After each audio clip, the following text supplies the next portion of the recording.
man. Woo-hoo-hoo.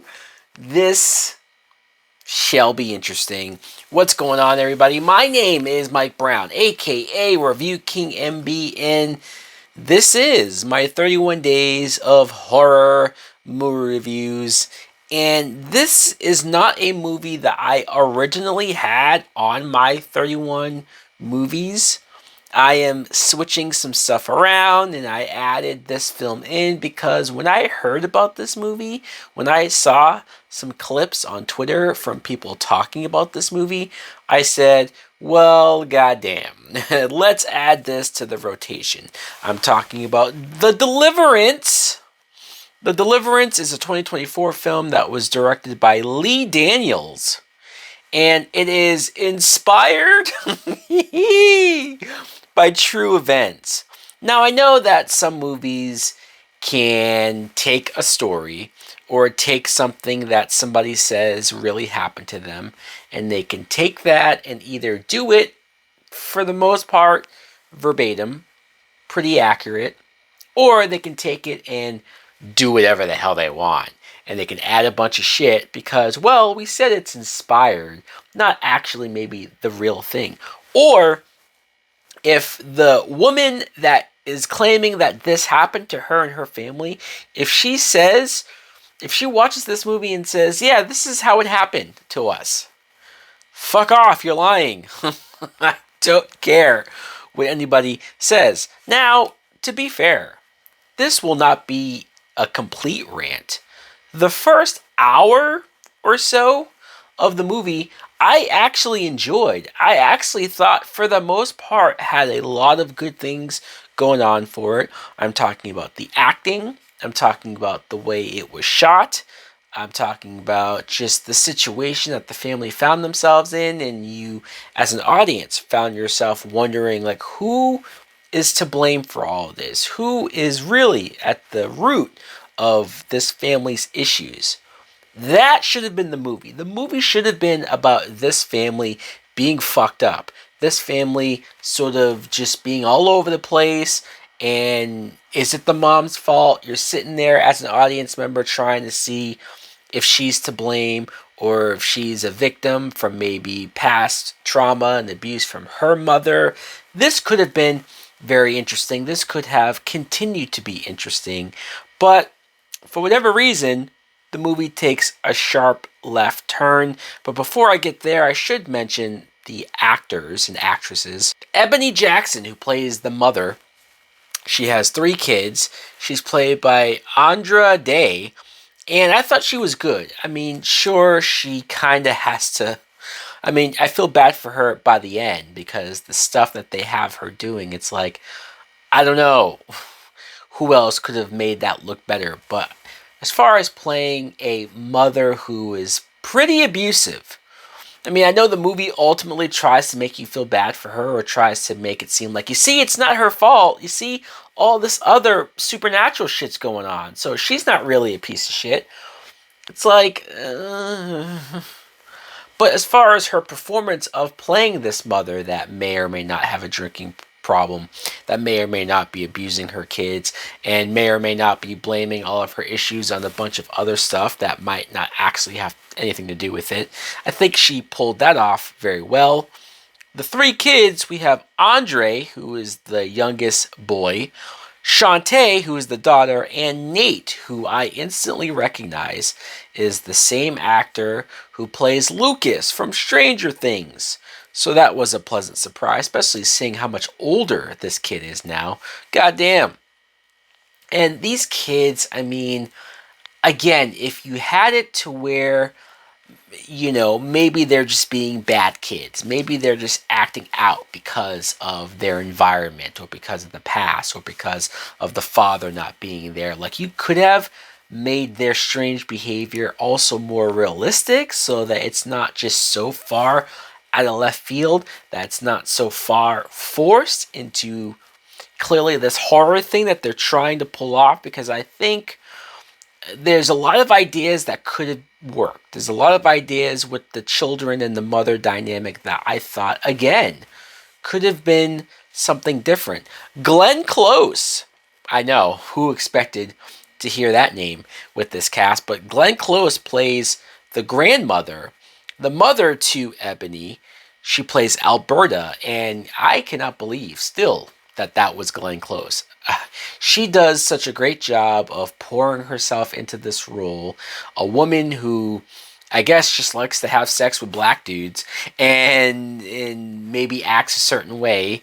And I almost wish we got more of her because she was so good. She was so like almost not even seeing Glenn Close anymore. I just saw this character, this woman that I have seen in real life. I do fully aware of the type of woman that this was sort of representing, and I thought it was so good. And when you get towards the end, it just seemed like it was there for a meme, for just one crazy ass line that I'm not sure if it was worth it. Omar Epps just randomly is in this movie as somebody to hook up with Glenn Close's character, Monique, who surprised me a lot seeing her in this film because I remember seeing that interview with her on Shannon Sharp's podcast where she sort of went off on Hollywood and talked about how she's been blacklisted and how nobody's willing to hire her anymore. And I believe she mentioned Lee Daniels by name, just as far as being a part of the groups, along with Oprah and Tyler Perry, just people who sort of shunned her, right? Didn't treat her well. And then all of a sudden I see her in this movie directed by Lee Daniels. Now, I read that originally this role, this part that she played, was going to be played by Octavia Spencer. I don't know what happened there. All it says is that she was replaced by Monique. So I don't know if scheduling conflict, Octavia Spencer just ended up being busy, or if after that podcast, after that interview, Lee Daniels said, oh, fuck, you know what? I should cast Monique to be in this movie. And for what it's worth, Monique did a good job.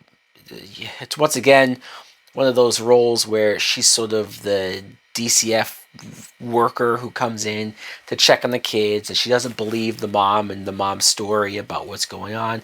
So of course she's very suspicious. But then Monique's character also sees some of the crazy shit that goes on, and I don't know how, after all this bullshit, I don't know how the movie is trying to get us as an audience to actually believe and think that everyone just, they see all this crazy shit, the supernatural, paranormal type shit, and they just say, all right, well, let's just get back to living a regular life. Huh? You're telling me that your whole world and way of thinking is not drastically different now? But no, characters are just talking after the fact like it's all one big normal event.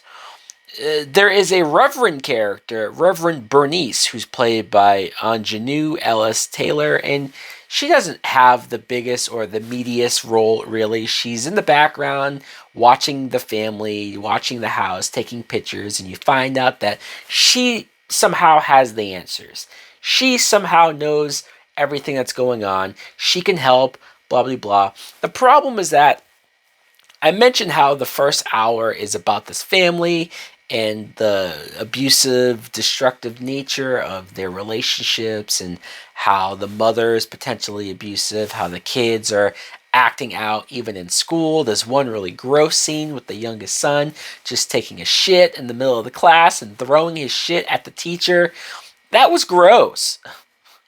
And the mother, the grandmother, Glenn Close, is sort of trying to protect the grandchildren, but things get revealed that maybe Glenn Close wasn't the greatest mother back in the day. And so all of that is the most interesting, fascinating, and the best parts of this movie. And if the movie was just that, we'd have a really good movie.